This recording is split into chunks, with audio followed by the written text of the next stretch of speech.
Hello everyone, this is AndresRestart, and this time we're going to be talking about some sad news for a long time Nintendo fans.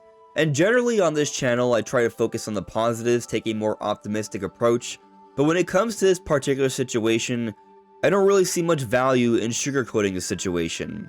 It's kinda sad, it's not a good thing. We have a variety of projects that I believe would have likely have come to Nintendo Switch 2 that would have appealed to longtime Nintendo fans, and it's looking like a lot of these projects are not going to happen, including a long-rumored Banjo Kazooie game. Now, are there any silver linings here? I think there are some silver linings here, so it isn't going to be all negative, but this is a situation I would like to talk about this time. But before going forward, let me point out, I have this goal to reach 60,000 subscribers, so if you find yourself enjoying my content, your subscription would be appreciated. So basically what's going down is that Microsoft is laying off over 9,000 employees worldwide. And this includes people who work at Rare. For those that don't know, Rare used to be a developer that was partially owned by Nintendo, and they made so many great games on the Super Nintendo and the Nintendo 64, but as we transitioned over from Nintendo 64 to Nintendo GameCube, Microsoft bought up Rare, and Rare during that time changed dramatically, and they still have put out some gems over the years, but they've never really been quite the same. However, in more recent years, there have been some different projects that looked quite promising, and they were exciting a lot of us Nintendo fans, and given the relationship between Nintendo and Microsoft, there was a lot of reason to believe that we'd be seeing a lot of these projects come to Nintendo Switch 2. So in a way, it was kind of like we were finally seeing Rare make a comeback here. Except now we've learned about some official projects being totally cancelled. As it says here, we have made the decision to stop development of Perfect Dark and Everwild, as well as wind down several unannounced projects across our portfolio. As part of this, we are closing one of our studios, The Initiative. These decisions, along with other changes across our teams, reflect a broader effort to adjust priorities and focus resources to set up our teams for greater success within a changing industry landscape. We did not make these choices lightly, as each project and team represent years of effort, imagination, and commitment. And I gotta say, this hurts. I got into gaming in the 90s. The Nintendo 64 was the console that I started to play when I had actual legitimate consciousness. And I remember enjoying so many different Rare games, including Perfect Dark. And given the current situation now, how well Microsoft and Nintendo work together, there is more than plenty of enough reason to believe that we'd be seeing Perfect Dark come to Nintendo Switch 2. And looking at how well games are running on Nintendo Switch 2, and we also have the mouse controls that work really well for a lot of first-person shooters, I was definitely thinking I was going to be able to enjoy a modern Perfect Dark on Nintendo Switch 2. And now, the game's not going to come out on any platform because it's been cancelled. So to me, this is a big disappointment. And then there's this Everwild project, which apparently has been in development in some form for over a decade, which is insane to think about, and yet now it's fully been cancelled. Some people might say, well, they took such a long time to get this game out there, of course it was cancelled. But then you look at situations like Metroid Prime 4 Beyond, and we've been waiting so many years for a new Metroid Prime game, and they finally announced they were working on Metroid Prime 4 in 2017. They had to announce the restart in 2019, and we didn't see actually any footage on the game until 2024. But now, it looks like Metroid Prime 4 Beyond is going to be coming out this year. It's been slated for this year for some time already, but it's recently been rated, and it looks like we're probably going to get a release date announcement in just a few short weeks, it seems. So it's a very interesting contrast between these two different projects here. And more on this Everwild situation. Just a few months ago, back in February, we were seeing articles that Phil Spencer took part in an interview with Xbox Era, and there were some things said that provided a great deal of hope for Everwild to actually happen. Talking to the Xbox Era podcast, Spencer had good news for those who feared the game may have been quietly cancelled, revealing the team was making progress. I was recently out at Rare. It's nice to see the team with Everwild and the progress that they are making. It has been a while, and we've been able to give those teams time in what they are doing, which is good, and still have a portfolio like we have. It's like a dream that Matt and I have had for a long time. So it's finally good to be there. We can give those teams time.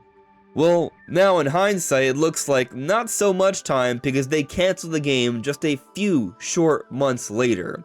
So it kind of feels like all this talk was for nothing, which is just increasingly more disappointing, especially when we take a look at how cool Everwild looked. Like, there are some aspects about the art style that I wasn't totally in love with, but when I look at these creatures and all the dynamics surrounding them, it seemed like such a cool concept that Rare was working on, and I was intrigued by this game.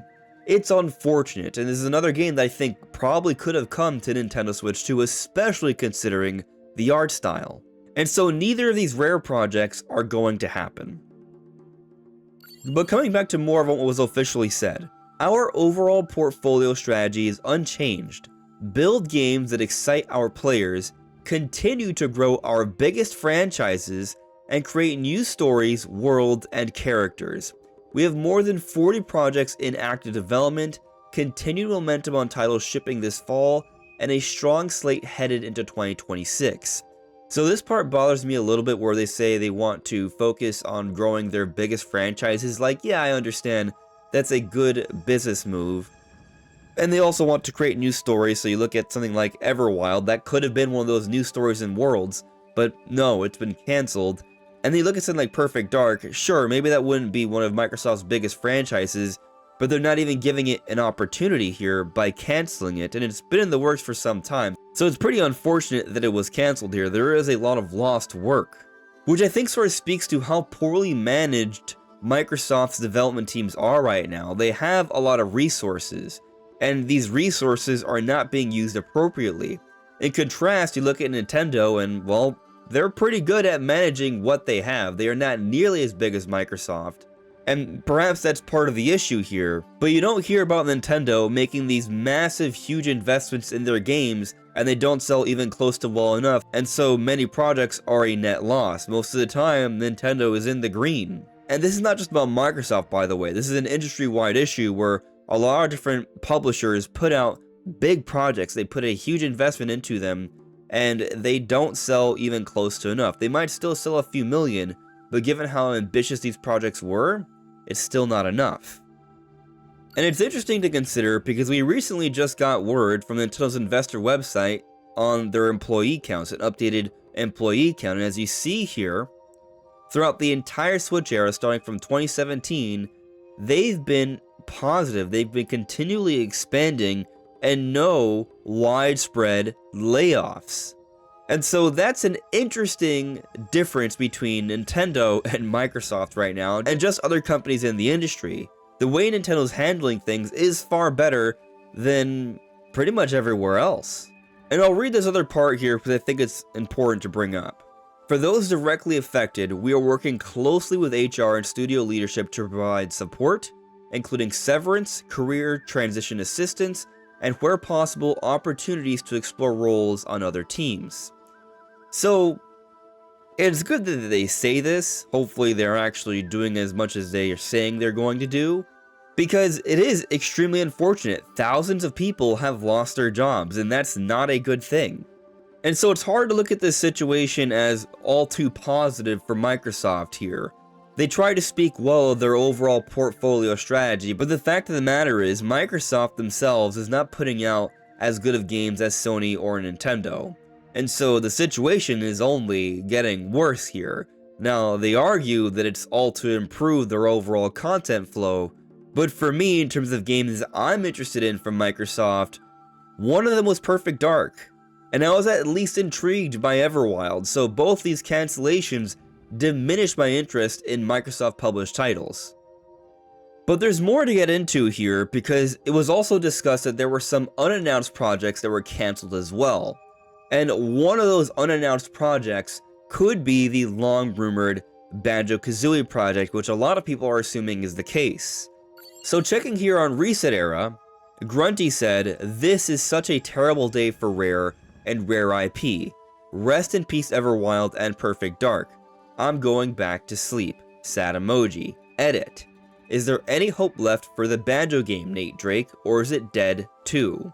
So for those that don't know, Nate Drake is also known as Nate the Hate or Direct Feed Games. They are an industry insider. They've been around for years. They get so many different things right. They are considered to have a great deal of credibility. And so Nate Drake on Recent Era responded to Grunty and said, "Haven't heard an update on that in a while. I'd assume it was shelved at this stage. It did exist when we spoke of it a couple years ago." So this Banjo Kazooie project has been reported by Nate Drake. And here he's saying he hasn't heard an update on it in a while, but he's assuming it's been shelved, which would mean that by his assumption, it has not been canceled. And I hope Nate is right here. I hope it's not one of the unannounced projects at Rare that have been canceled. I suppose the silver lining here is that we do not know if this rumored project is one of the unannounced canceled projects. Because if it turns out that this Banjo Kazooie project is one of the announced canceled projects, that would be an even huger loss here. I think it carries even greater weight than something like Perfect Dark. Banjo Kazooie resonated with a lot of Nintendo fans back on the Nintendo 64. Banjo Kazooie took a great deal of inspiration from Mario 64, but also Banjo Kazooie was a little bit of the blueprint for Donkey Kong 64, which, by the way, we look at Donkey Kong Bonanza now. Donkey Kong Bonanza is, yes, a successor to Mario Odyssey, which is kind of like a spiritual successor to Mario 64 and Mario Sunshine, but also Mario Odyssey, in a lot of ways, felt like a gameplay successor to Banjo Kazooie, because it was more of a focus on a collectathon like Banjo Kazooie, and there was also a focus on the transformations through the Cappy Possessions, very similar to Banjo Kazooie as well. And Bonanza is directly a successor to Donkey Kong 64, but also from a gameplay perspective is an evolution of Mario Odyssey, but also carries a few more elements similar to Banjo Kazooie, because we now have Pauline riding Donkey Kong's shoulder, a partner running alongside him, and now there are direct animal transformations with the Kong forms, even more similar to Banjo Kazooie than it is to Mario Odyssey. And so in a way you could kind of argue that Bonanza is kind of like the next Banjo Kazooie project, and it almost has me wondering, what if Microsoft let Nintendo work on Banjo Kazooie? They probably could do a really good job. Or what if there was some sort of joint effort here? I don't think that's actually happening. I kind of think they should do something like that, and maybe they'll consider that possibility given the struggles they're going through right now. Maybe some sort of unprecedented partnership could happen. But the fact of the matter is, right now, there is no announced Banjo Kazooie project. We do not know with 100% certainty if this rumor is true, although I think it is. But even if it was announced, we've now seen several projects over the last few years get canceled at Microsoft. I remember when Scalebound was canceled. That game was also very exciting to me. That was one of the few games at the time that I was really eager to see from Microsoft, and yet it was canceled. It almost feels like the games that I'm most excited about from Microsoft get canceled. Or even look at the recent situation with Hi-Fi Rush and how they dissolved that team after the game was successful. Fortunately, even though Microsoft shut down Tango Gameworks, the publisher Krafton acquired the studio and the game. And Hi-Fi Rush is another game that I think a lot of Nintendo fans were very interested in. So it just kind of seems like Microsoft keeps making a lot of mistakes here with their development teams, taking these studios down even when they are successful, and it's just such an unfortunate situation. We've even learned that Greg Mayles, someone who's been working at Rare for over 35 years, someone who is behind Donkey Kong Country and its sequel and Banjo Kazooie and Tooie, or even the more recent Sea of Thieves, is now stepping away from the company. Now, they've been with the company for over 35 years, so certainly they've had a long career, but it's just so unfortunate to see what's happening with Rare, a company that a lot of Nintendo fans really appreciated back in the day, and I myself had some optimism that we would see a little bit of that Rare magic come back to Nintendo Switch 2, and technically I guess that is still possible, but right now things aren't looking so good. At the very least though, as Nintendo fans, because I am talking about this from a Nintendo angle given that I am a Nintendo channel, it looks like Nintendo is handling things well. We look at how they've treated Metroid Prime 4, how they're treating Donkey Kong Bonanza. IP that we haven't seen in a long time look to be getting masterful treatment here. as big releases in the launch year Switch 2. So that's exciting, and hopefully in the case of Microsoft, they right the ship here, they learn from their mistakes, and they find a way to keep things going, and hopefully someday we see that rumored Banjo Kazooie project. But what do you all make of this situation? Let me know in the comments below. This is AndresRestart, thank you so much for listening and watching, and I'll see you all really soon. Take care. Bye.